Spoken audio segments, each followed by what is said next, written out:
Nella bara non serbava nessun resto umano della defunta, né una tibia, né le vertebre, nemmeno il cranio. C'erano soltanto, sparsi qua e là, dei minutissimi frammenti ossei polverizzati, ma in quantità così trascurabile quale mai si era vista nel corso di una riesumazione.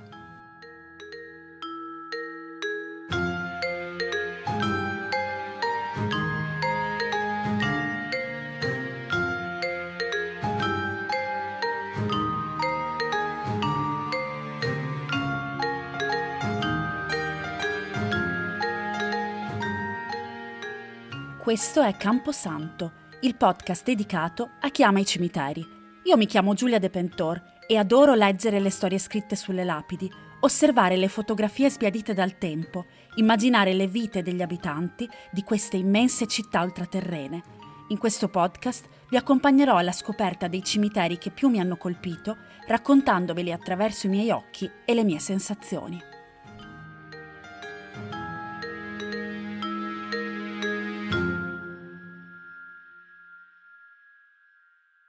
Quando mi ricordo che sono nata a pochi chilometri da Venezia e che ogni volta che ne ho voglia posso prendere il treno e ritrovarmi a passeggiare tra le calli dell'isola più bella del mondo, mi rendo conto di quanto io sia fortunata.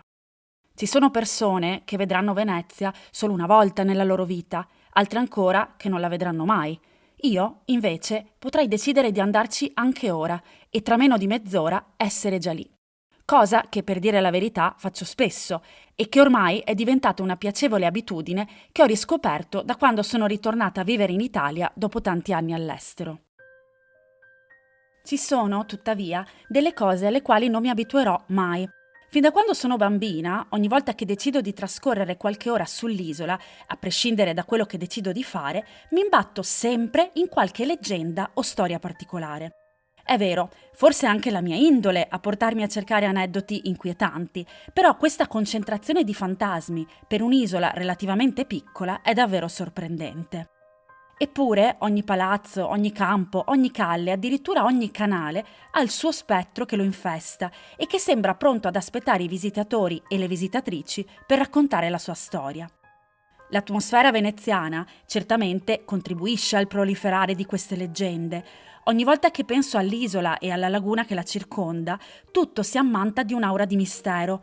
Immagino figure incappucciate che camminano frettolose nelle calli buie, gondole spettrali che fendono la nebbia, antichi anatemi e gioielli maledetti, fantasmi in cerca di pace eterna che gridano disperati sulle barene della laguna.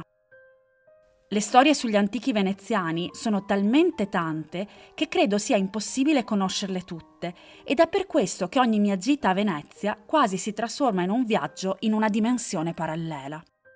Naturalmente, non serve neanche precisarlo, i luoghi in cui i fantasmi sono così tanti da dover quasi sgomitare per farsi notare sono proprio i Campisanti, che nella laguna veneta sorgono su alcune isolette al largo dei centri abitati.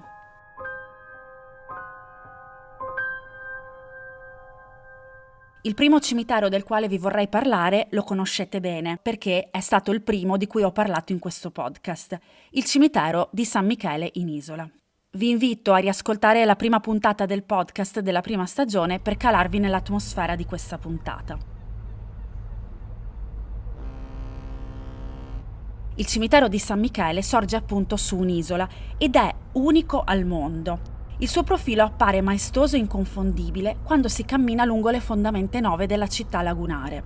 Per raggiungerlo bisogna prendere il vaporetto e anche se il tragitto è molto breve, rappresenta un viaggio da una dimensione all'altra. Si passa dal turismo chiassoso e affollato di Venezia e si arriva nell'isola dei morti, dove tutto è silenzioso e immobile. Il San Michele, come sapete, è pluriconfessionale, cioè ospita defunti appartenenti a diverse religioni, suddivisi in vari reparti. Inoltre è l'ultima dimora di alcune personalità che hanno fatto la storia di Venezia e anche di stranieri che hanno amato così tanto l'isola da decidere di rimanervi anche dopo morti.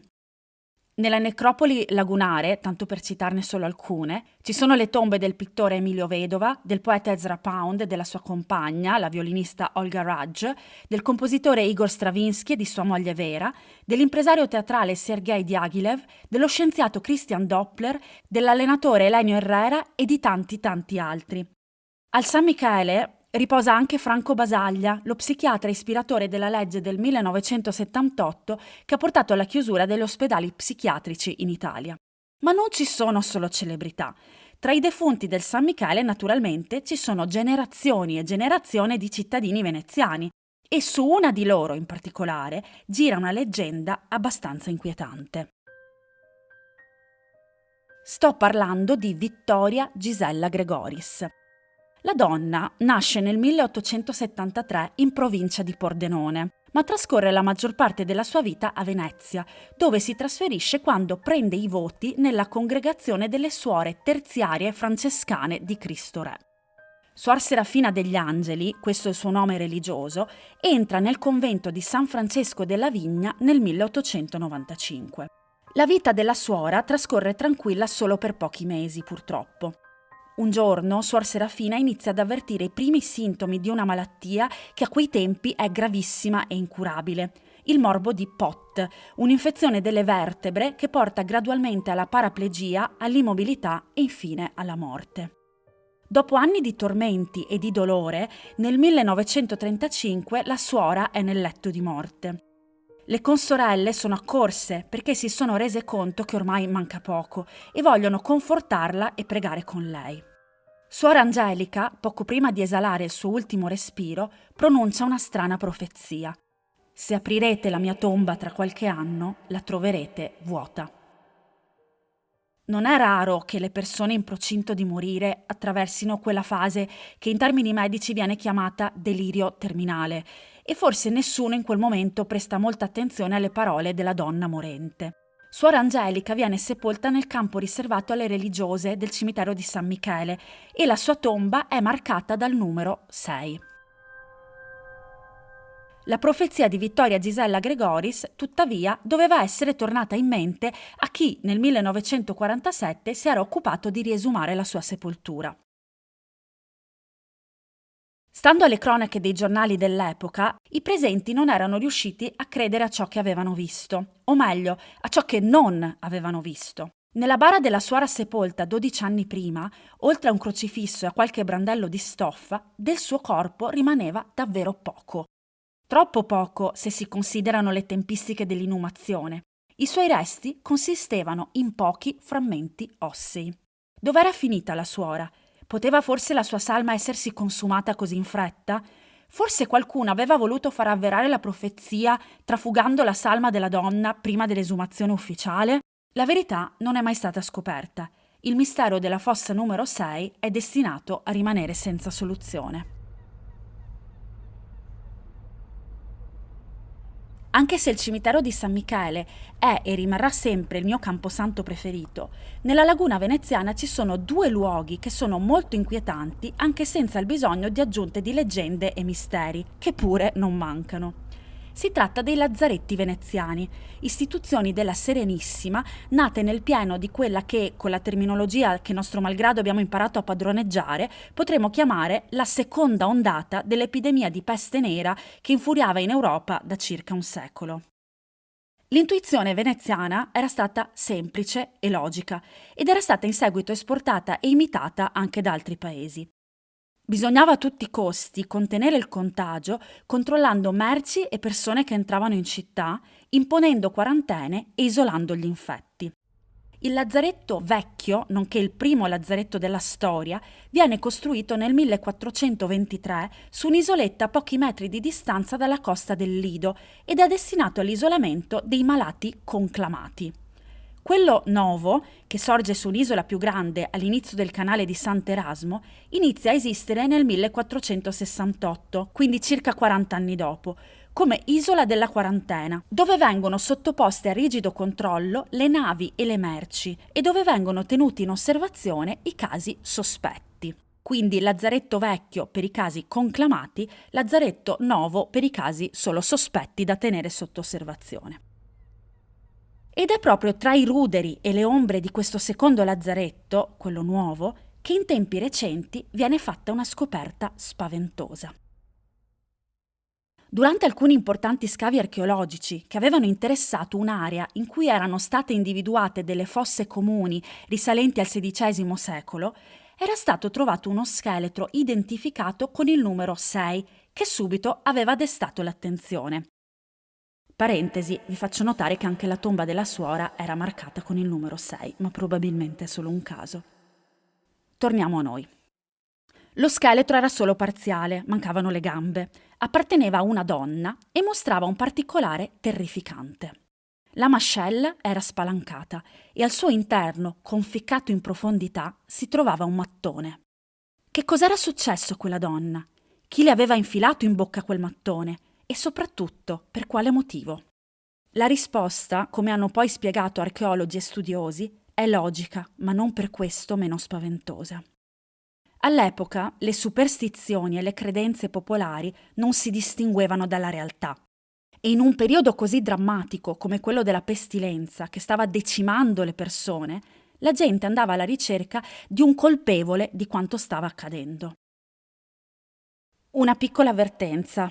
Per spiegarvi questa leggenda vi leggerò alcuni particolari truculenti e se pensate che questo vi possa impressionare vi invito a ritornare tra qualche secondo.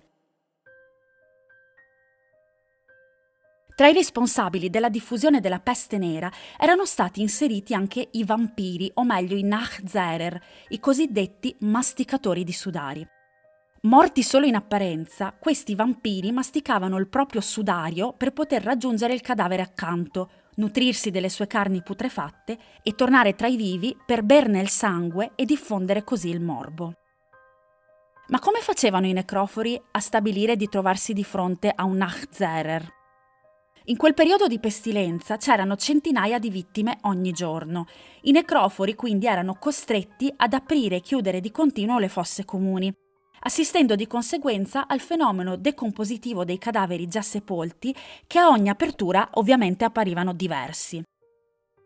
I cadaveri erano più gonfi, oppure sembrava che capelli e unghie continuassero a crescere, i corpi si riempivano di gas e sprigionavano sangue e liquami. Chi apriva le fosse si trovava di fronte a uno spettacolo raccapricciante e spesso si convinceva che quelle pance gonfie e quei borbottii dati dai gas, quelle macchie sui sudari provocati dai liquami, fossero la prova inconfutabile che quelli fossero Nachzerer intenti a masticare il loro sudario. La soluzione, per renderli inoffensivi, era quella di interrompere la masticazione, mettendo loro in bocca terra, pietre o mattoni. Con ogni probabilità, quindi, quella donna, dopo essere morta di peste, ha subito lo stesso destino.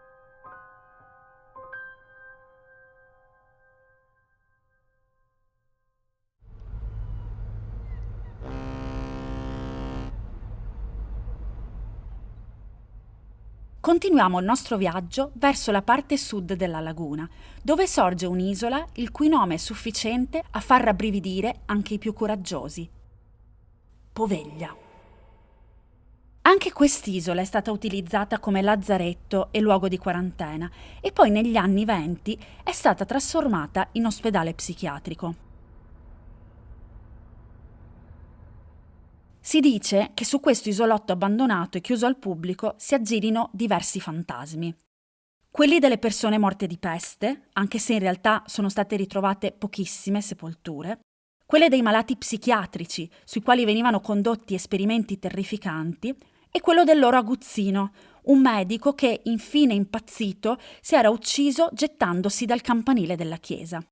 Si dice addirittura che da qualche parte tra gli arbusti ci sia anche la tomba del pittore Giorgione, morto di peste nel 1510. Ovviamente non c'è prova di nulla di tutto quello che vi sto dicendo. L'isola è in abbandono dalla chiusura del manicomio e in teoria l'accesso non è consentito.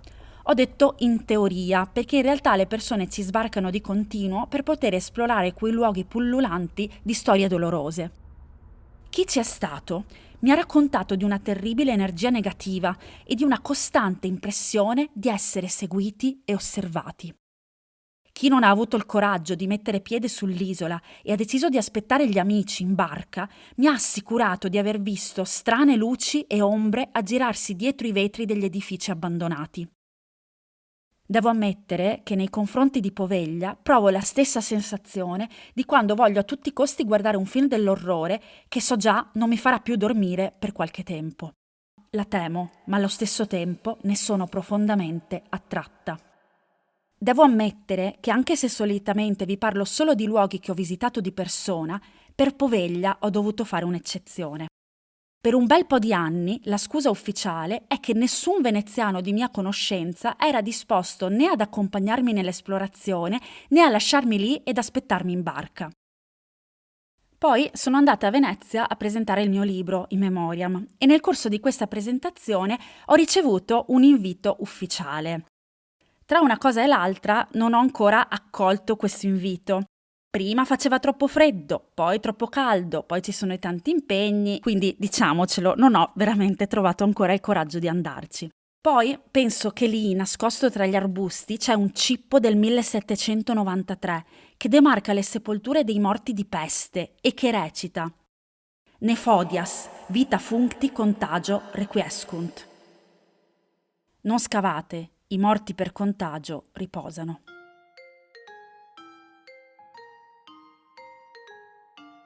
Ovviamente mi tormento. Poveglia è davvero maledetta. Perché i suoi fantasmi non trovano pace? Stanno forse cercando di dirci qualcosa? Temo che nel mio caso questi interrogativi rimarranno senza risposta e so che sotto sotto siete tutti d'accordo con me.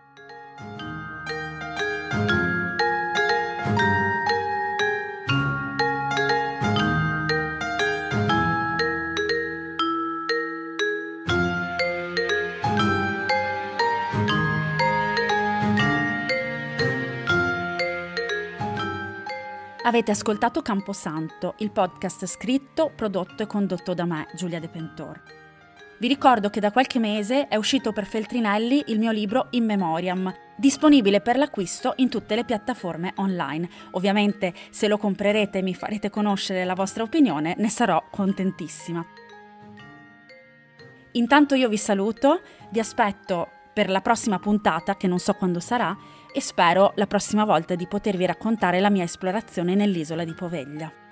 Anche per questa volta ho finito. Ci sentiamo presto. Ciao!